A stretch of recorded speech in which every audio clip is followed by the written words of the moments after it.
ఢిల్లీలో కురుస్తున్న భారీ వర్షానికి దర్గా పైకప్పు కోల్పోవడంతో 10 మంది ఆ శిథిలాల కింద చిక్కుకుపోయారు. దానికి సంబంధించిన బ్రేకింగ్ న్యూస్ చూద్దాం.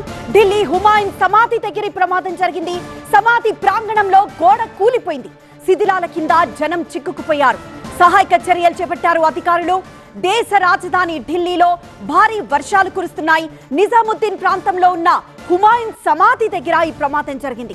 సమాధి ప్రాంగణంలో దర్గా గోడ కూలిపోయింది. దీంతో శిథిలాల కింద చిక్కుకుపోయారు జనం. శిథిలాల కింద ఎంతమంది చిక్కుకున్నారో ఇంకా స్పష్టత రావడం లేదు.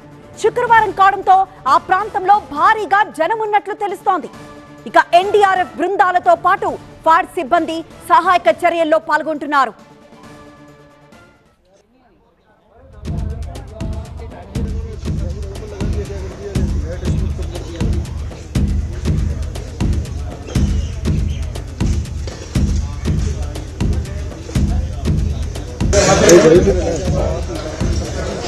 अभी नहीं है कोई पुलिस वाला कोई